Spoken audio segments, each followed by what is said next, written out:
बिहार में नगर निगम का चुनाव की घोषणा होने के बाद प्रत्याशी अपना अपना दावा पेश करने लगे हैं। वैसे तो यह राजनीति दल से इस पद के लिए चुनाव नहीं होगा, लेकिन जो बिहार की राजनीति स्थिति है, कहीं न कहीं राजनीति क्षेत्र से जो लोग हैं अपना भाग्य आजमाने के लिए क्षेत्र में अपना उतर रहे हैं। इसी क्रम में दरभंगा महानगर युवा राजद के अध्यक्ष राकेश नायक की पत्नी निर्मता नायक दरभंगा नगर निगम में महापौर पद के लिए अपने नाम की घोषणा कर दी। दरभंगा अवस्थित एक विवाह भवन में प्रेस वार्ता का आयोजन कर इन्होंने महापौर पद के चुनाव लड़ने की घोषणा कर दी। इस अवसर पर बड़ी संख्या में लोग उपस्थित। इन्होंने कहा कि हम अगर जीत कर आते हैं तो महिलाओं के लिए जो सुविधा सरकार द्वारा होगी वो सुविधा दिया जाएगा। वहीं जो शहर में जल जमाव की समस्या है, नगर निगम में जो भ्रष्टाचार है, उस पर अंकुश लगाया जाएगा।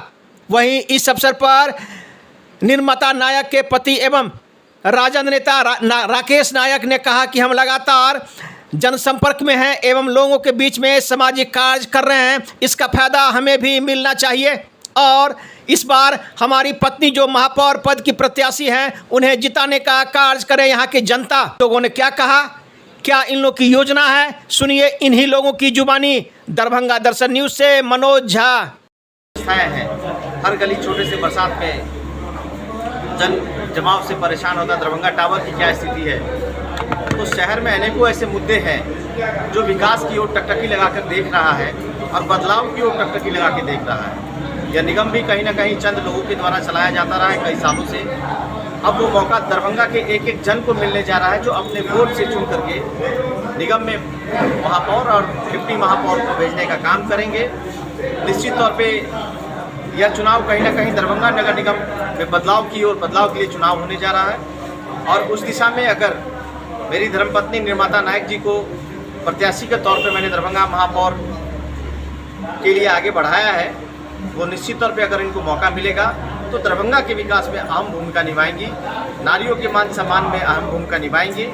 जो दरभंगा में खाली पड़े ज़मीन है उसको निश्चित तौर पे महिलाओं, बच्चों और वृद्धों के लिए जो उपयोग में आ सके, अच्छी स्वास्थ्य, शिक्षा व्यवस्था, सड़क नाला, इन सब मुद्दों को लेकर के हम लोग चुनाव में इस बार मैदान में उतरे हैं और निश्चित तौर पर हम लोग बदलाव के लिए जनता से वोट मांगे। क्या माना जाए ये राजद के तरफ से प्रत्याशी होंगे?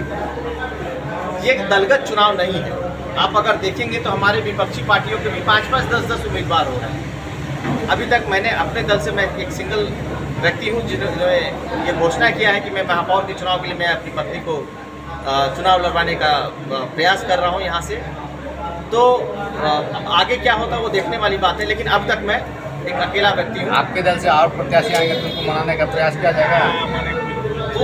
तो मैं चुनाव लड़ रहा हूँ तो मेरा सारा एजेंडा जनता के बीच में जनसंपर्क करने का होगा, बजाय कि मैं लोगों के बीच में जाके समझौता करूं और लोगों के बीच में जो है आपस में नेगोशिएशन का काम करूं। अच्छा नायक जी, बताइए कि अभी आपकी सरकार है और आप यहाँ आपकी धर्मपत्नी नगर निगम की चुनाव लड़ने जा रही है, तो आपके पार्टी का फायदा यहाँ के कार्यकर्ताओं या नेताओं द्वारा मिल सकता है आपको? जैसे निश्चित तौर पे जिस तरीके का काम मैं लगातार दरभंगा में करता रहा हूँ, अभी चंद दिनों से हमारी सरकार सत्ता में आई है, तो बदलाव की ओर तो हम लोग लेके जा ही रहे हैं। उसी कड़ी में ये चुनाव भी एक बदलाव की दिशा की ओर जाएगा। कि आप दरभंगा नगर निगम की महापौर पद की प्रत्याशी हैं और आपके पति जो है दरभंगा नगर निगम के राजद के महानगर अध्यक्ष हैं और महिला सीट हो गया इस बार और आम जनता द्वारा महापौर का चुनाव होगा। आपको उसको किस नज़र से देखते हैं और क्या कहेंगे आप? सबसे पहले तो ये महिला सीट है, उसके लिए चुनाव आयोग को धन्यवाद करती हूँ कि वो हम महिलाओं को एक मौका दिए है कि इस काम को महिलाओं के द्वारा ही पूर्ण किया जाए, पूर्ण किया जाए। और दरभंगा नगर निगम को एक मिथिला की पावन धरती के रूप में माना जाता है। इसे पावन और स्वच्छ, सुंदर, सुसज्जित कैसे किया जाए, इसके लिए मेरी पूरी प्रयास रहेगी। तो मैं पूरी प्रयास करूँगी कि इसको कुछ सालों में जो चीज़ नहीं देखने को मिला है वो चीज़ अब देखने को मिले कि हाँ दरभंगा एक सुंदर और सुसज्जित बने। आप महिला हैं, क्या प्राथमिकता होगी आपकी अगर आप जीत के आती हैं इस पद पर? सबसे पहले तो महिलाओं को, लड़कियों को, इन लोगों को और स्वास्थ्य व्यवस्था में सुधार होगा, अच्छे सड़कों का निर्माण किया जाएगा, जल